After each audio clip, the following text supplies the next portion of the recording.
Assalamualaikum. Assalamualaikum warahmatullahi wabarakatuh. Silakan masuk Bu Rina. Oh iya, terima kasih Pak. Apa kabar Ibu? Alhamdulillah Silakan baik. duduk. Alhamdulillah baik Iya, Pak. luar biasa. Baik, silakan duduk Ibu. Baik, selamat pagi Bu Rina. Terima kasih sudah meluangkan waktu untuk diskusi pra observasi hari ini. Ya, terima kasih Pak. Saya juga senang nih bisa bertemu dan berdiskusi dengan Bapak ya sebelum pelaksanaan observasi besok ini. Baik Bu Rina, sesuai jadwal, besok saya akan mengobservasi pembelajaran yang Ibu lakukan di kelas 8B dengan materi membaca dan menganalisis teks berita. Bisa Ibu jelaskan secara singkat rencana pembelajarannya? Iya Pak, nanti pada pertemuan besok ini saya fokus pada kompetensi dasar ya, menganalisis isi, struktur, dan kaidah kebahasaan teks berita. Ya, setelah itu saya akan menyajikan informasi dari teks berita secara lisan dan tertulis. Ya, saya akan menggunakan beberapa contoh teks berita dari media cetak dan daring yang sudah saya pilih ya, sudah saya pilih untuk pertemuan besok. Wah, bagus Bu. Metode atau pendekatan pembelajaran yang akan digunakan seperti apa? Ya, metodenya besok itu pendekatan saintifik Pak. Ya, nanti awalnya saya akan ajak siswa membaca teks berita secara individu, ya kemudian setelah itu berdiskusi kelompok untuk menganalisis struktur isi teks, ya seperti judulnya apa, isinya apa, kemudian kaidah kebahasaannya. Ya, nanti setelah mereka selesai menganalisis, ya setiap kelompok mempresentasikan hasil analisis mereka, dan di akhir nanti saya akan berikan penguatan dan refleksi. Wah, menarik. Apakah sudah disiapkan media atau alat bantu belajarnya? Nah, sudah Pak, nanti saya menggunakan lembar kerja analisis teks berita, proyektor untuk menampilkan cuplikan berita, berita daring, dan rubrik penilaian untuk presentasi kelompok. Wah, bagus sekali. Lalu apa target ketercapaian yang Ibu harapkan dari siswa dalam satu pertemuan nanti?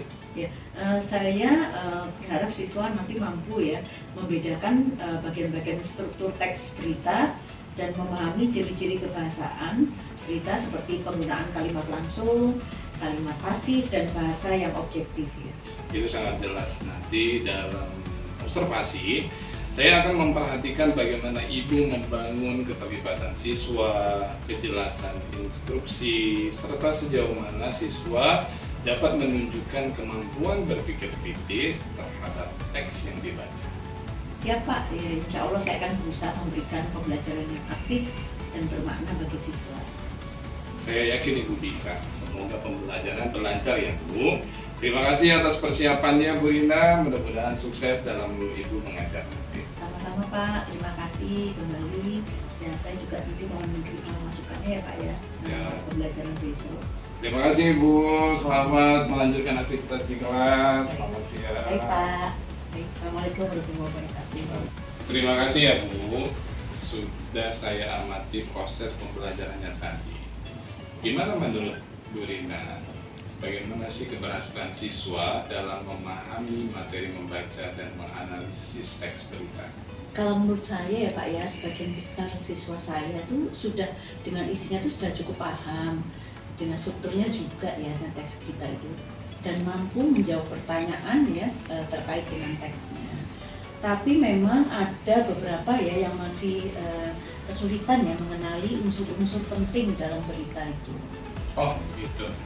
Menurut Ibu, bagaimana dengan kemampuan anak ketika diminta mengaplikasikan pemahamannya tentang berita? Misalnya saat diminta untuk menganalisis atau membuat kesimpulan. Ini juga jadi catatan buat saya ya Pak.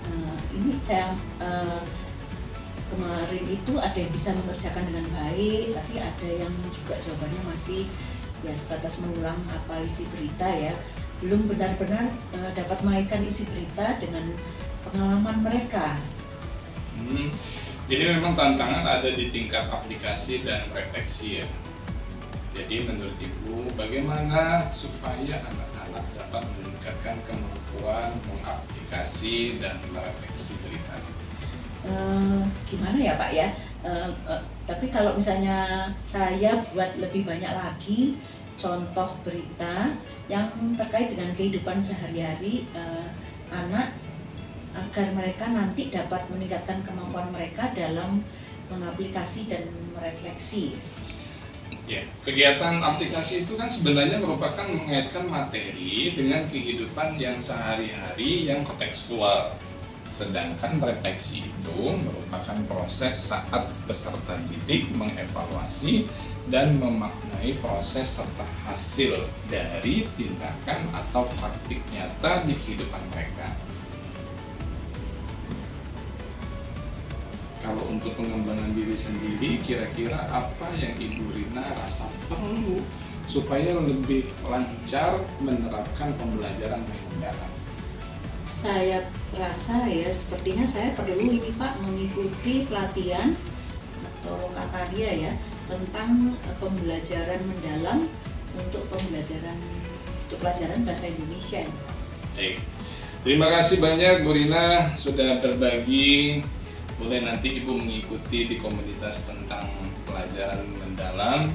Kebetulan Bu Dita akan berbagi minggu depan terkait pembelajaran mendalam.